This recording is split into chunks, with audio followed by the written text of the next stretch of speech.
Hi, cousins. Oh, let me take this off my head because, baby, got my hair done on Thursday. But anyway, Friday. Yep, Friday. But anyway, that's not what this video is about. So I decided to come with another nursing video. Basically, I'm going to go over the things that I felt that I'm doing now in the emergency room versus things that I never got the opportunity or rarely got the opportunity to do as a floor nurse. All right. So, as an emergency room nurse, let's say I'm going to start off easy with getting access. So, of course, we had to start an IV every now and then while on the floor because normally when they come up on the floor, they already have an IV started from the emergency department. Well, in the emergency department, you're starting an IV on almost everyone. I would say out of 10 people that come in, you're starting an IV on 8 of them, more than likely. And then it's not only IV access, um, it's ports like portacavs that you have to do. We don't do the central lines or the IJs or the EJs. The doctor or the PA would have to do those. But we do access IVs and we access ports. Certain depending on the procedure, the IV can't be. It has to be at least 2 inches above the wrist. Like if they're going in for a CTA, it has to be up here, and it has to be at least. They say at least a 20, but child, sometimes it has to be a 22. I don't know, but they be wanting too much sometimes. So, I've always felt that I was pretty decent as far as getting blood, which I am still decent at getting blood. But starting IVs is a whole nother beast. So I felt as if I was incompetent, like I was not doing it correctly. I'm always asking someone to help me out. Can you start this IV for me? And I don't like that. I like being efficient in what I do. So I took it upon myself to try to get more opportunities. So on one of my off days, or originally off days, I asked if I can come in on the morning shift and work in the triage department as an admission. What it is? Do what do they call it? Pre pre something, child.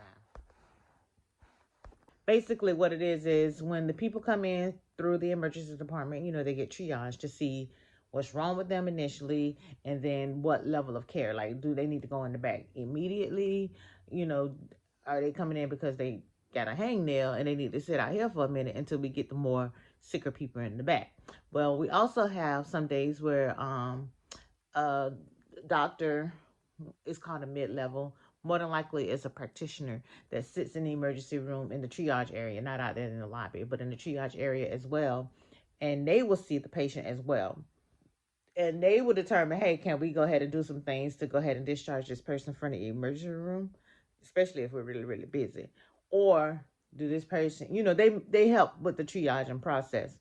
Then they will also go ahead and say, well, we can go ahead and get your labs. If labs is the only thing we need, then that's one less thing you have to wait on. So they'll have the nurse go ahead and start an IV line, get labs or swabs or whatever, before they even get in the back. So if they're waiting on a COVID or flu swab just to tell them what's wrong with them, they don't have to go in the back for that. So we can go ahead and do that in the waiting room. So I decided to come in one day and I did like 5 hours, just started IVs. And on that particular day, I got like 50%. But honestly, since that day, I've been getting better and better. And when I complained to others, like saying I wish I was better, they were like, you seem to be doing fine. I don't see you asking a lot. And honestly, I'm being a little hard on myself because when I do ask, a lot of the times they can't get it either. So they end up having to get like an ultrasound or something. So that makes me feel a little better. Or either it's just those people who, oh no, you ain't gonna be able to stick me. You ain't, adamant about you even trying to stick them. Like, you got veins shooting out your arms. Why can't I at least try? And my goal, my thing is, I still only do it 2 times. I'm not gonna keep sticking you. 2 times is my limit, unless you say, go ahead and try again or something like that. Then maybe I try again. But after the second one, yeah, I'm gonna go ahead and go get someone else to do it. But yeah, so IV starts, you get plenty of those. You always access some ports, but you have to get an order. You have to get an order to use the PICC line as well. The next thing that I never did as a floor nurse, and we do a lot of, is EKGs. So EKGs normally on the floor was done by respiratory, but we do them, and we have to do them on a lot of the patients. Now, most of the time, the EKGs are done in triage, especially if they come in with certain criteria, of course, like chest pain. If it's a lady and they come in with abdominal pain, things like that. They have a list that you automatically going to do an EKG on. But if they come in the back and then complain of those issues, or say if they came in as a rescue, then you're probably going to go ahead and do an EKG. And it's really simple. It takes longer to put the stickers on the patients than to actually do the EKG. And the little things are labeled. So it got, for instance, LA, which is left arm, RA, right arm. So it tells you where to put it. So putting the leads on is nothing. It's just getting the stickers on. Getting the stickers to stick if the patient is like sweaty, diaphoretic or whatever. Getting the stickers to stick, and getting the patient to stay still. Can you please stay still for like 10 seconds while we get this picture? But yeah, we do, I'll say out of 10 people, again, 8 of them are getting EKGs. Now, I may not be doing all 8 of them, because depending on what they came in the triage room is already done in the triage, because there's a certain time frame that the EKG has to be done, especially like for chest pain patients. All right, the next thing that I haven't personally done them. I assisted on them so far. But splinting like fingers, ankles, wrists, or something that may have a fracture, we do the splints on them. So basically, you get this little cotton piece of paper and you wrap it on the site where you want it. And we have this, it has a list on it. So the doctor going to say, we want a short leg something, or posterior something, I don't know. But anyway, it's listed on the little table, so it tells you what you need to get. So we have this, we have a supply room. I'll post a picture. We have a supply room with our splint supplies. And then we also have a cart with all the splint stuff that we can roll to the room as well. I'm going to try to get a picture for you. But basically, the process is you wrap, say if I'm doing my arm, so you wrap the arm up with the little cotton thing first. Then you measure the piece that you open out of the blue pack. So it's like, I don't know what it's, y'all know I'm getting up. It's kind of, say cardboard. It's not cardboard, but fiber maybe, I don't know. But when you open it, it's a little flexible, so you put it where you want it to go. But once you take it out that pack, it's activated by air, so it will harden up. Or you can wet it to make it hard as well. So you measure it where you want it to go. And then you get the little the ace band. It's a 2-person job most of the time. You get the ace band and you wrap it around to keep it in place. You don't want it to be too tight, because you can get that compartment syndrome thing going on. So you don't want it to be too tight, but of course you want it to be secure and where it stabilizes the bone. So I've seen 3 of them done, but after the second one, I was ready to do it. But those 2 were my patients. I seen somebody else do it. I was like, okay, I'm ready to do it. Just haven't had the actual opportunity to do it on my own yet. Someone had a splint to do the other day, but it wasn't my patient. So I went in there and assist just so I can watch again. But yeah, I pretty much know how to do it. And I was going to take the class, but a hurricane decided to come that particular day. Well, we thought the hurricane was coming. So I didn't get the chance to see the class, because I love advancing my knowledge. I love going to different classes to learn, because I don't like not knowing. But splinting, we would never do that on the floor. All right. The third thing I would say is ACLS. Okay, so I've been ACLS for a long time. I remember the first time that I became ACLS certified, I had no clue what I was doing, and I pray I never had to use it before. I just got the certification because I felt like it looked good on my resume, which it does look good on your resume. But don't be telling them folks that you ACLS certified and you don't know what the hell you're doing.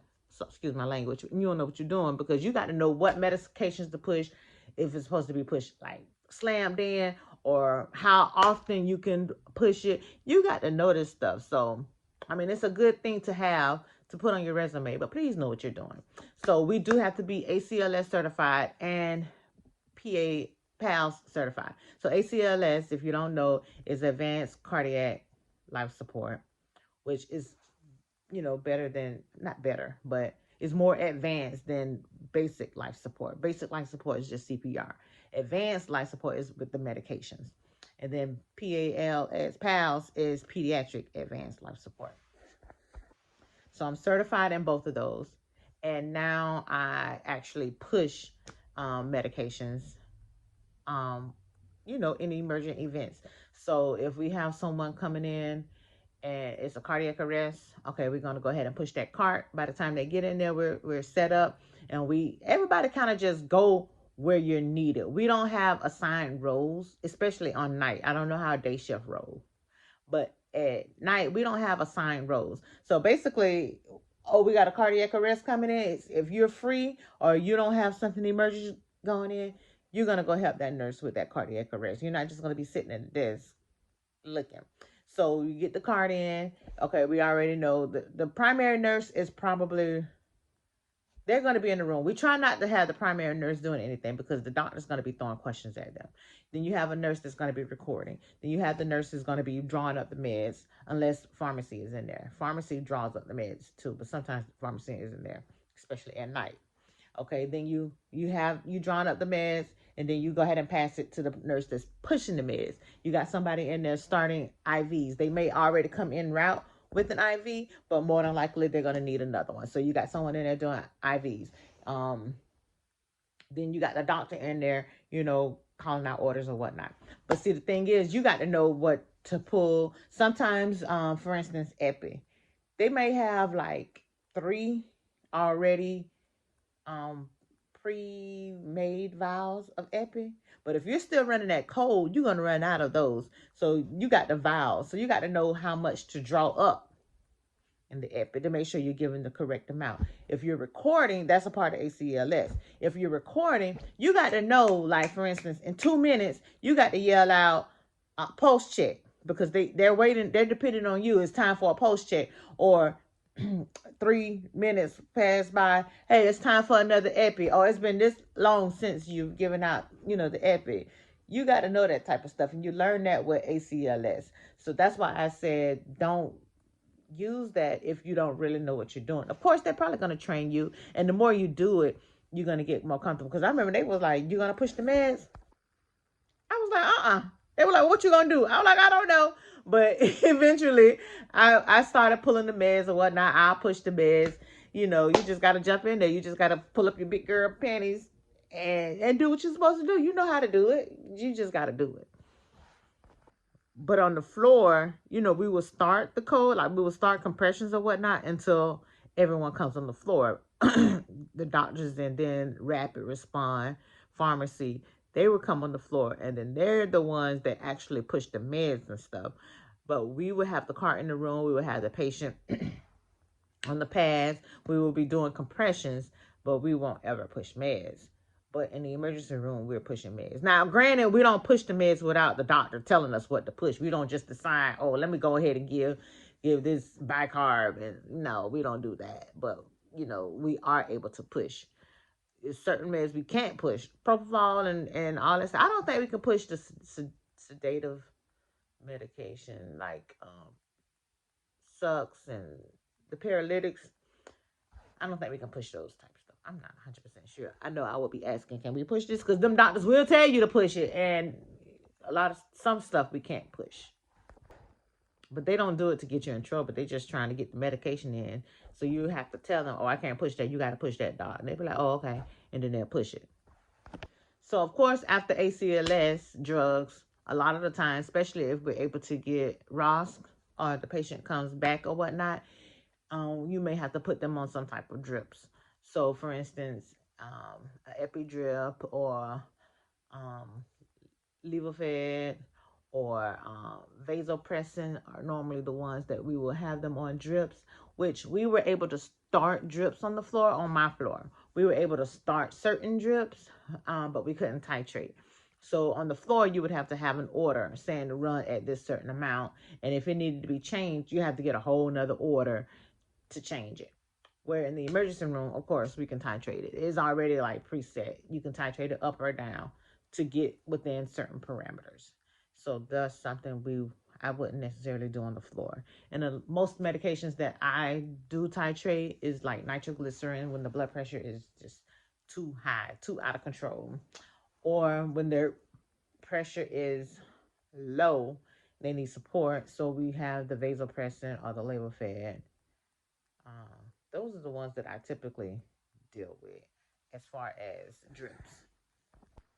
Then we have a lot of people that come in with elevated potassium levels. So we have to give what I've heard some people refer to as a K-bomb. So that's basically a lot of different medications or concoctions that we trying to get that potassium down. So these are like people potassium in the 6, almost 7. They probably need dialysis or something going on with their kidneys. But in the meantime, we got to get this potassium down. So most of the time, the K-bomb consists of 10 units of insulin with dextrose, a thing of dextrose, an amp of dextrose. So you get the insulin and the dextrose. Then you give, which threw me off the first time I did it, it's like 8 packs of the nebulizers. I'm like, why am I giving all these nebulizers? I don't know. It's something with the nebulizers that do something with the potassium. I need to look that up because I'm just saying they do something and I'm just doing it. That's not good. But it's some type of concoction to where, yeah. So it's like 8 nebulizers. So you pull them all in there, you hook them up. So while that's doing that, you already gave the the insulin and the dextrose. Now you're gonna hang up like calcium gluconate or yeah, it's probably calcium gluconate. Don't judge me if I'm not saying the names right because I normally see it normally right in front of me. Now I've seen those given at different rates. Like sometimes it'd be like over a certain amount of minutes, and then something over an hour. I don't know, but just read your order. But yeah, all of those have to be given at the same time. And then like 2 hours later, they want you to recheck the potassium. Sometimes they'll throw in the K-exalate in there. But see, all of those things, most of those things is something that rapid response would have done on the floor. Because like on the floor, we didn't push IV insulin. We push IV insulin all the time. We didn't even give neb treatments. Respiratory did that. So yeah, so all of that rapid response will probably be on the floor with you at the bedside. But in the emergency room, yeah, we getting all that done.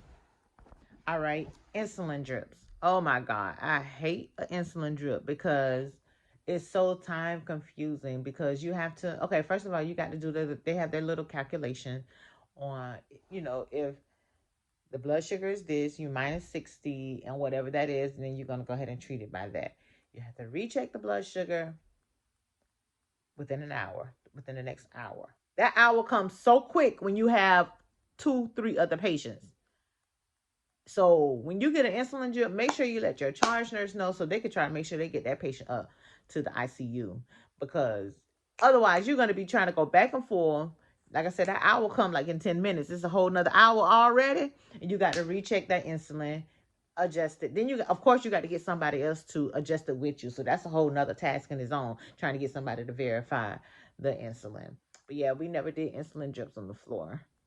That was a ICU thing. But that's one thing. I guess the last thing that I can talk about that we're able to do in the emergency room, but would never be able to do on the floor, is override medications. I hate overriding medications. I don't know. Maybe because I'm just scared because all the horror stories that I've heard. What's her name? LaRonda Vogt. I pulled the wrong thing. I ain't trying to have no parts on none of that. So the most things that I've overridden is like normal saline. I override that all day. Oh, you need a bag? I'll say okay. I can override that. I've overridden Narcan. You got to get that Narcan, because we have a lot of not victims, but patients that need Narcan. Um, and I've overridden. Did I? I think I had somebody else to do it. Ativan, like someone was having seizures. But yeah, they'll tell you to go pull it, which it's an emergent event. We can't wait on pharmacy. We are the emergency people, so we have to go in there and override it. And then of course you have to make sure you get that order put in there, and you do have to go back and scan it and all that stuff. But you got to be careful because the medications is already given. Like if it's in the middle of a code and certain medications may not be on the card, we have to go get it. Yeah, we got to override it, go ahead and give it, then you get the order, then you scan it. I'm scared of that. I mean, I do it to an extent. I normally have somebody who's been there, longer than me that will do it. But that's about it, y'all. So I'm not sure. I'm gonna try to get some pictures of some of the things that I can post in just as a visualization of things that I can do in the emergency room that I could never do on the floor, or that I rarely did on the floor. And your floor may be different. I don't know. I came from a progressive floor, but it wasn't really progressive in my opinion, because I worked at another facility that wasn't considered progressive, and I was able to do more things there than I was able to do actually on the progressive floor. But those are things that I can do now in the emergency room. But that's it, y'all. Thanks for watching. Don't forget to subscribe, like, comment. Let me know if you enjoyed this, if you like other topics about the emergency room. I've been in the emergency room now for, I'd say, roughly 7 months. And I'm learning a lot. And I love it. It's very fast paced. But I'm getting the hang of it. Bye. Thanks for watching.